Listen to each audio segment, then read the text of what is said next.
ഇഫ്താറിലേക്കൊക്കെ നമുക്ക് സിമ്പിളായിട്ട് റെഡിയാക്കി എടുക്കാൻ പറ്റിയിട്ടുള്ള ഒരു പോളയുടെ റെസിപ്പിയാണ് കേട്ടോ ഇന്ന്. പാനിലേക്ക് കുറച്ച് വെളിച്ചെണ്ണ ചേർത്ത് കൊടുത്തതിന് ശേഷം ചെറുതായിട്ട് അരിഞ്ഞെടുത്തിട്ടുള്ള ഒരു സവാളയും ഇഞ്ചി വെളുത്തുള്ളി പേസ്റ്റും നമുക്ക് ആവശ്യത്തിനുള്ള ഉപ്പും കൂടെ ചേർത്തിട്ട് നമ്മുടെ സവാള നല്ല രീതിയിൽ വഴറ്റിയെടുക്കാം. ഇനി ഇതിലേക്ക് 1/4 ടീസ്പൂൺ മഞ്ഞൾപ്പൊടിയും 1/4 ടീസ്പൂണോളം മുളക് പൊടിയും 1/4 ടീസ്പൂണോളം ചിക്കൻ മസാലയും കൂടെ ചേർത്ത് നല്ല രീതിയിൽ ഇതിനൊന്ന് മിക്സ് ചെയ്തിട്ടെടുക്കാം. ഇനി ഇതിലേക്ക് കുറച്ച് കുരുമുളക് പൊടിയും കൂടെ ഞാൻ ചേർത്ത് കൊടുക്കുന്നുണ്ട്. എല്ലാം കൂടെ ചേർത്തൊന്ന് മിക്സ് ചെയ്തെടുത്തതിന് ശേഷം ഇതെല്ലാം ഒന്ന് സോഫ്റ്റ് ആയി കിട്ടാൻ വേണ്ടി ഞാൻ ഇതിലേക്ക് 1.5 ടേബിൾ സ്പൂണോളം വെള്ളവും കൂടെ ചേർത്ത് കൊടുത്ത് ഒന്ന് മിക്സ് ചെയ്തെടുക്കുന്നുണ്ട്. ഇനി അടുത്തതായിട്ട് ഇതിലേക്ക് ചെറുതായിട്ട് അരിഞ്ഞെടുത്തിട്ടുള്ള ഒരു ക്യാപ്സിക്കം ചേർത്ത് കൊടുക്കാം. അപ്പോൾ ഒരു പകുതി ക്യാപ്സിക്കാണ് കേട്ടോ ചേർത്ത് കൊടുത്തിട്ടുള്ളത്. പിന്നെ ഉപ്പും മഞ്ഞളും ചേർത്ത് വേവിച്ചെടുത്തിട്ടുള്ള ചിക്കൻ ക്രഷ് ചെയ്തെടുത്തതും പിന്നെ അതുപോലെ തന്നെ കുറച്ച് മല്ലിയിലയും കറിവേപ്പിലയും കൂടെ ചേർത്ത് ഒന്നും കൂടെ മിക്സ് ചെയ്തെടുത്ത് കഴിഞ്ഞാൽ നമ്മുടെ ഇതിലേക്കുള്ളൊരു മസാല റെഡി ആയിട്ടുണ്ട്.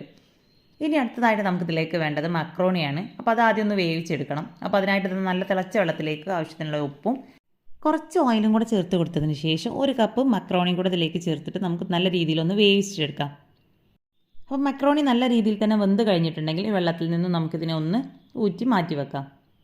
ഇനി അടുത്തതായിട്ട് നമുക്കിതിലേക്ക് വേണ്ടത് മുട്ടയാണ്. അപ്പോൾ ഞാനിപ്പോൾ അവിടെ ഒരു 5 മുട്ടയാണ് കേട്ടോ ഈ ഒരു പോള റെഡിയാക്കി എടുക്കാനായിട്ട് എടുത്തിട്ടുള്ളത്.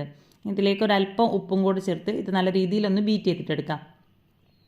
ഇതുപോലെ വിസ്ക് വെച്ചിട്ട് ജസ്റ്റ് ഒന്ന് ബീറ്റ് ചെയ്തെടുത്താൽ മതി. അതല്ലാന്നുണ്ടെങ്കിൽ മിക്സിയിലിട്ടിട്ട് ജസ്റ്റ് ഒന്ന് അടിച്ചെടുത്തതിന് ശേഷം നമ്മൾ നേരത്തെ റെഡിയാക്കി വെച്ചിട്ടുള്ള മസാല മുഴുവനായിട്ട് ഇതിലേക്കിട്ട് ഒന്ന് മിക്സ് ചെയ്തെടുത്ത് നമ്മൾ വേവിച്ചെടുത്തിട്ടുള്ള മക്രോണി കൂടെ ഇതിലേക്കിട്ട് ഒന്നുകൂടെ ഒന്ന് മിക്സ് ചെയ്തിട്ടെടുക്കാം.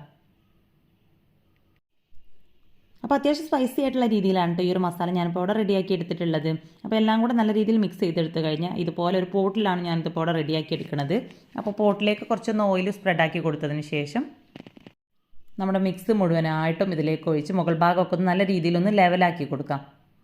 ഇനി ഇതിനെ ഒരു അടച്ച് വെച്ചിട്ട് ഒരു 20-22 മിനിറ്റ് വെച്ച് കൊടുക്കുമ്പോഴേക്കും നല്ല രീതിയിൽ തന്നെ ഇതിവിടെ വെന്ത് കിട്ടുന്നുണ്ട്. അപ്പോൾ ഏകദേശം വെന്ത് കഴിഞ്ഞിട്ടുണ്ടെങ്കിൽ അതിൻ്റെ മുകൾ ഭാഗത്തേക്ക് കുറച്ചൊന്ന് ചില്ലി ഫ്ലേക്സ് കൂടെ ഇട്ട് കൊടുക്കുന്നുണ്ട്.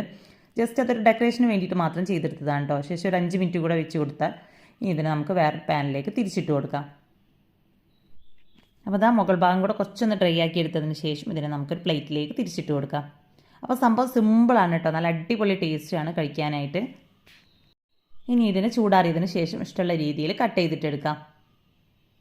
അപ്പോൾ ഇതുവരെ ഇതുപോലത്തെ ഈ ഒരു മക്രോണി പോള ട്രൈ ചെയ്ത് നോക്കാത്തവരാരെങ്കിലും ഉണ്ടെങ്കിൽ ഒന്ന് ട്രൈ ചെയ്ത് നോക്കുക. അപ്പോൾ അധികം ഓയിലൊന്നും ഇല്ല, നോമ്പ് തുറക്കുന്ന സമയത്തേക്കൊക്കെ ട്രൈ ചെയ്ത് നോക്കാൻ പറ്റിയിട്ടുള്ള ഒരു അടിപൊളി ഐറ്റം തന്നെയാണ് ഇത്. അപ്പോൾ ഇതുപോലത്തെ സിമ്പിൾ റെസിപ്പീസിനായിട്ട് നമ്മുടെ ചാനലൊന്ന് സബ്സ്ക്രൈബ് ചെയ്യുക.